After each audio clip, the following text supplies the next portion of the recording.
Hello everyone, you're watching Average Joe Video. I'm Joe, and today I'm going to show you how to winterize a gasoline pressure washer. We're going to go through every single step so that you can be assured when you get this pressure washer out in the spring, you're not going to have any issues. So let's get started. Okay, the first thing I like to do whenever I winterize my pressure washer is I like to change the oil. You don't absolutely need to change the oil before you put it away for the winter, but the reason why I do that is because usually this is one of the first pieces of gasoline power equipment that I need to use in the spring. So if I already have the oil changed and I know that it's ready to go, it just makes things a lot more efficient for me. So I'm going to go ahead and change the oil. Again, depending on the pressure washer that you have, this process might vary slightly, but you want to make sure you check with your owner's manual so that you have the correct oil weight and you also have the correct capacity. You're going to notice that I actually marked on the unit the oil weight as well as the capacity. The other thing to keep in mind is, depending on your particular pressure washer, there are sometimes two different drain plugs. And that's because manufacturers have drain plugs on both sides of the engine. I actually want to use this drain plug. So you can see that this particular drain plug is right above a cutout in the frame so that way the oil can drain directly into my drain pan and it's much less of a mess that way. You're also going to notice that I write on the frame the size of the drain plug. Again, this is for convenience. Remember, if it's convenient, you're more apt to do it. So I know that I need a 12mm socket in order to remove the drain plug. But before I do any of that, I'm going to go ahead and warm up the engine. Now, keep in mind, it's very important. You should not start a gas pressure washer without having running water connected and without priming the system with the water. So that's what I'm actually going to do next.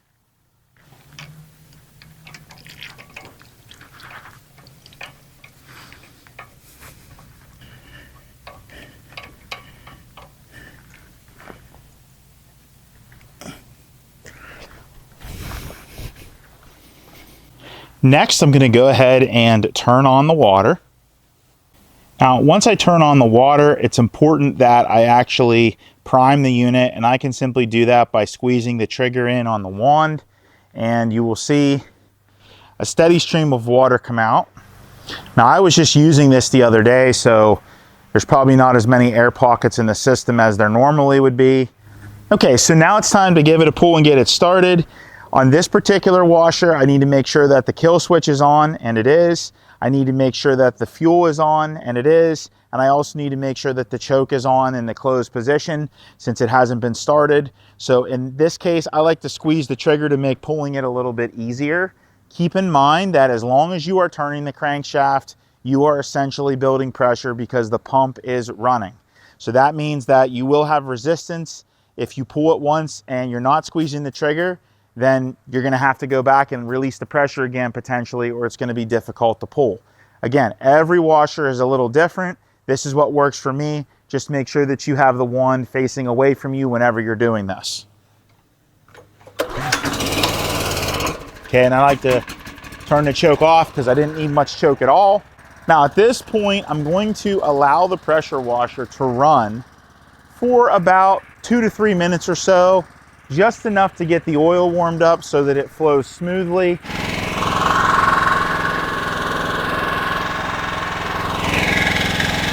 Okay, so for a drain pan, I like to use these half-size steam pans. They're cheap. If for some reason you get into a scenario where you have to squeeze a pan into a certain area and the pan you have is too big, then it's very simple because all you have to do is kind of bend the pan, and they're pretty flexible in that regard. Not that you're going to keep reusing it, but there's a little bit of give in it. And I also, you'll see me using these orange gloves. I will put a link to both of these in the description below. So let's go ahead and let's loosen the drain plug.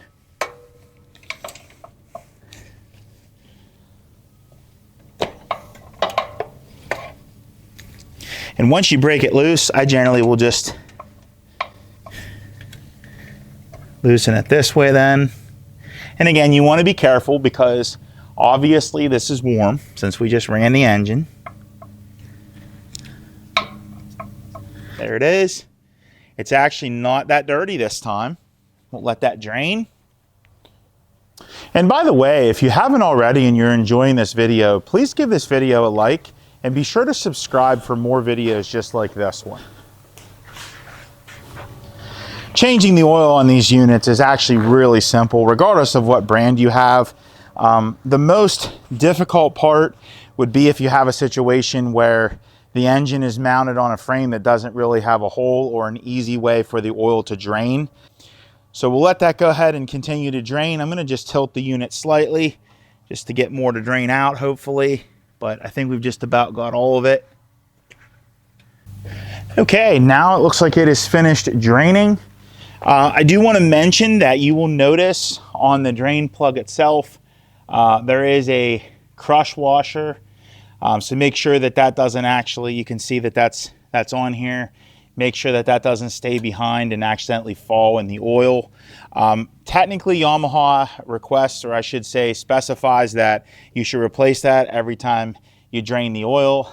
I haven't really had an issue with it. I don't really worry about it.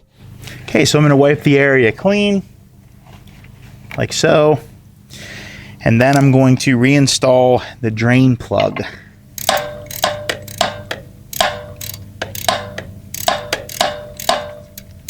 Okay, and then it's going to be snug. Let's give it a little bit of a quarter turn there once it starts tightening up, and that is sufficient. Okay, the measuring cup that I use actually has a 16-ounce marking and a 4-ounce marking. So I'm going to put the 16 ounces in first, and then I'm going to put in the 4 ounces to give me my 20 ounces.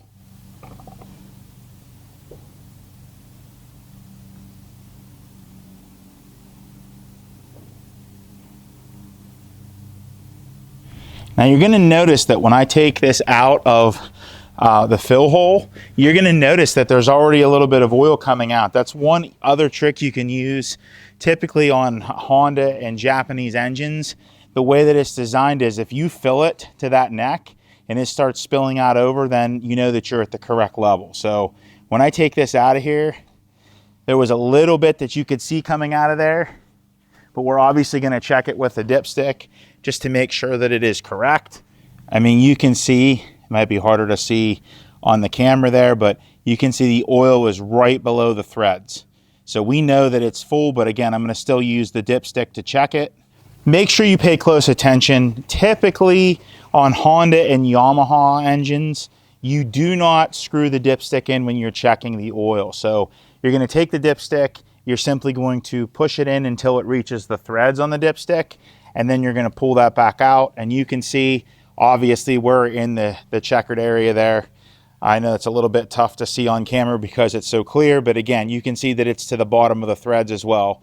I realize that's tough to represent on here, but that's all you have to do. So we're good in terms of the engine oil. We're ready for the next step of the winterizing process. The next part is fuel. Now there's a lot of different perspectives on storing gasoline equipment, whether you should store it with fuel in it, whether you should have stabilizer. I personally run ethanol-free gas and I put a stabilizer in it. However, I like to make it that I have drained the tank the entire way. Now, you do want the fuel shutoff to be in the on position for this process. Okay, now Yamaha has an in-tank filter, which is interesting. It's basically this piece of clear plastic filter here. That's essentially filtering the fuel as you're pouring it into the unit. So that's something to keep in mind. I always pull that out and then I pump out most of the fuel, and then I just run out the remaining fuel and let it burn off. So we're going to do that next. Okay, so here's the trick. This is what I like to do to pump fuel out of the tank of a small engine. Is I actually have a pump that I purchased from Harbor Freight. If you wait for them to have a coupon, these little pumps are great. I use this basically every fall to pump gas out of my equipment. That way there's a minimal amount in there that I have to let it run and then burn off, and then I can put it away for the winter. So I will leave a link to one of these on Amazon, but again, Harbor Freight typically sells them as well. So all I have to do is insert this into the tank, and there's not much fuel. And then I like to have a funnel on my gas can here so that I can make sure the fuel is being directed there. Sometimes initially when it starts pumping, the hose will jump. So I'm going to go ahead and turn this on. You can see I'm draining most of the fuel here. You can already hear that it's reaching the bottom of the tank. There's not much. Some fuel does flow back in. That's why, again, you have to run it to get the rest of the fuel out. So now that is taken care of. Okay, so I'm going to go ahead and put the in-tank filter back on. Like so.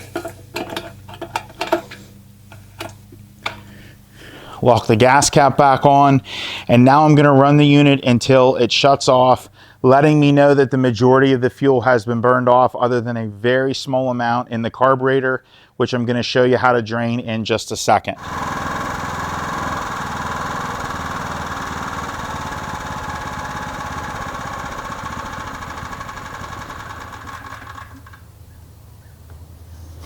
Okay, so now we've let the engine basically run out of gas, which means that all that's left is a small amount of fuel in the bowl of the carburetor.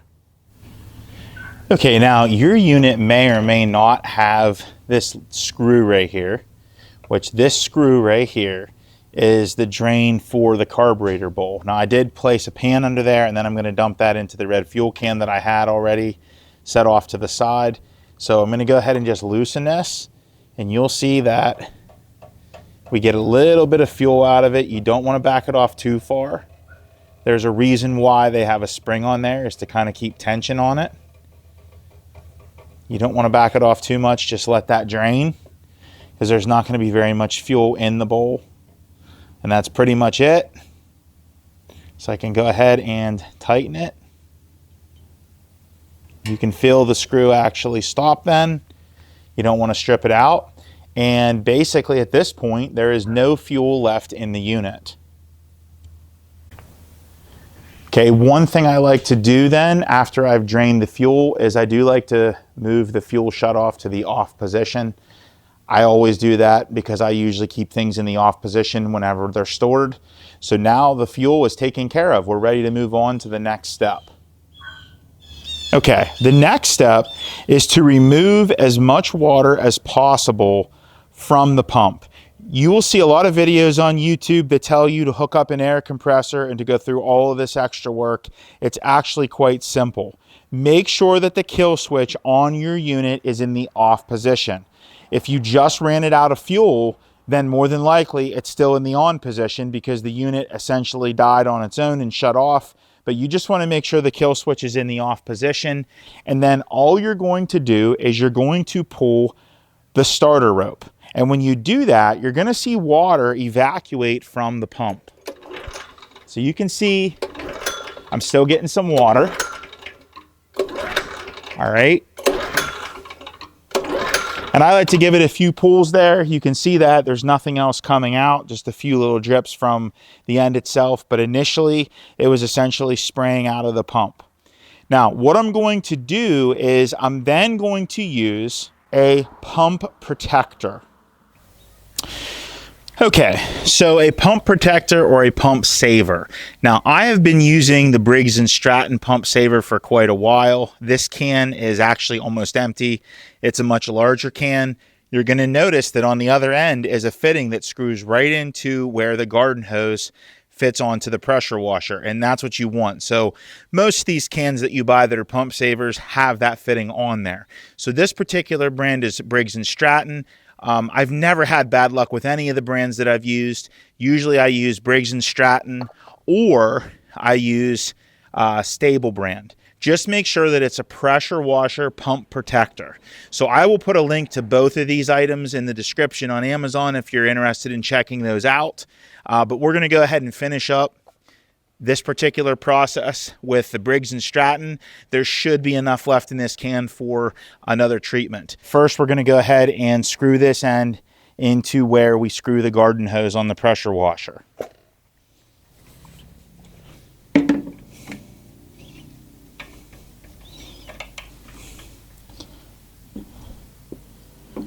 And you want to make sure that it's reasonably tight because you want that chemical to be forced through. And this is also a great time for me to mention that you will see videos out there that tell you, well, you can get RV antifreeze.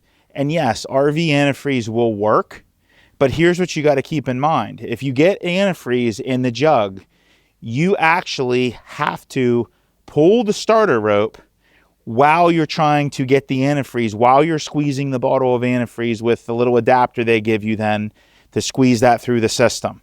When you get an aerosol can, you don't have to pull the rope at all. You're just basically pressing on that and it's filling the system up. Now remember, we're not as much concerned about water, even though there could be some remaining. This is going to protect the seals and the O-rings inside of the pump. So what I'm going to do is I'm going to squeeze this, but I am going to take a plastic cup, and what I'm going to do is hold that over this portion because it does go flying. That way we don't have a mess. I mean, it's going to make a mess one way or another, but that way it's not spraying everywhere and all over the camera. So let's go ahead and let's do this here.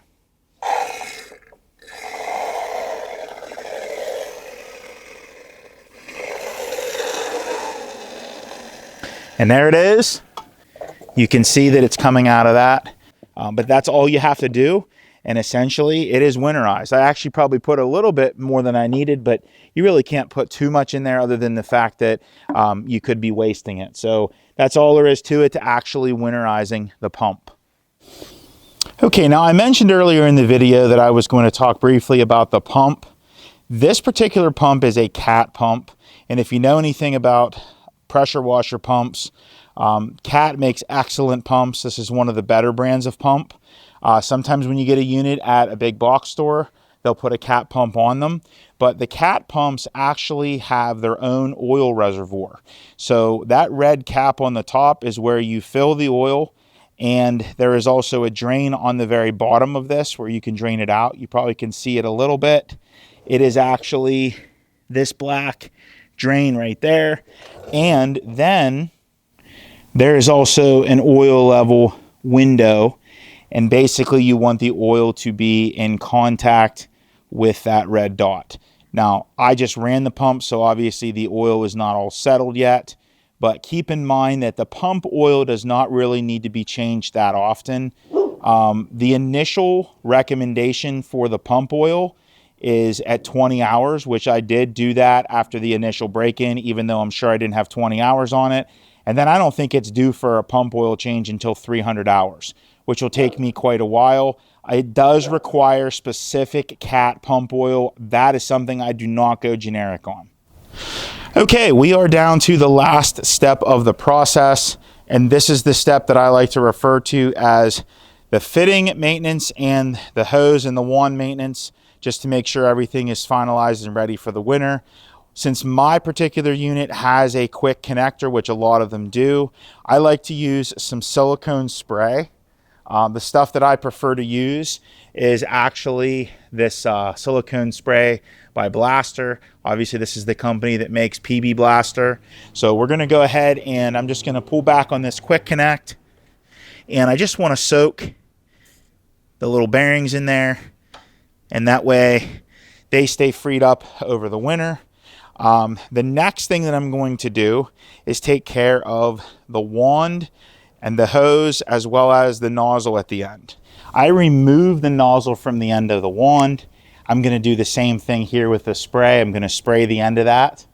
Now you're going to notice there was still some water dripping out of the wand. I'm going to go ahead and I'm actually going to disconnect the hose here as well. And then what I like to do is just hold the wand vertically, and you can see there's water draining out of it, just squeezing the trigger in to get all the water out of it as much as possible. Okay, I'm also going to hold it the other direction just in case there's any left in there, which that's going to be the bulk of it. You're going to see a lot of people tell you to hook up an air compressor. You really don't need to do that. You don't need to put antifreeze into the wand. All of that is unnecessary. You're just doing extra work and wasting time and money on that. So we're going to go ahead and spray the end of this with some silicone.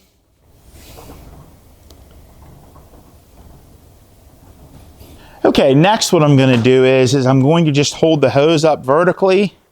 And just by picking this up vertically, now this hose is all twisted, so we got to untangle it first.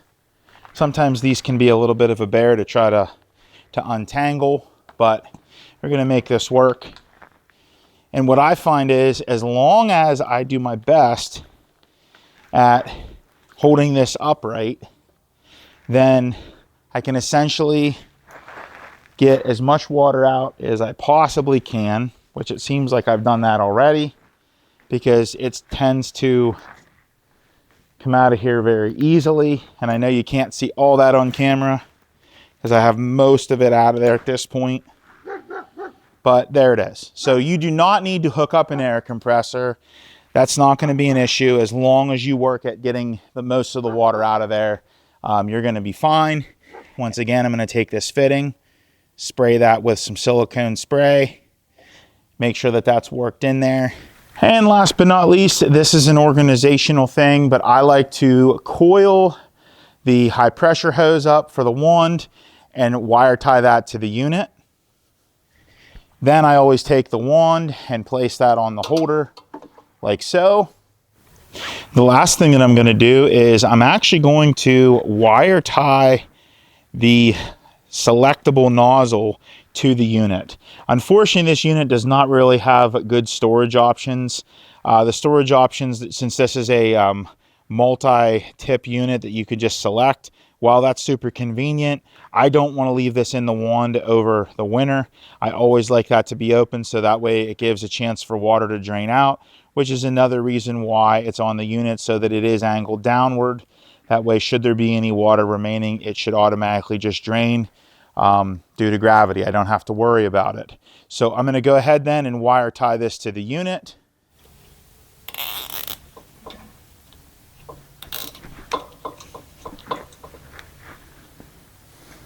Okay, so that is how you winterize a gasoline pressure washer. It's actually very simple. If you like this video, be sure to give it a thumbs up, and please consider subscribing to the channel for more helpful videos just like this one.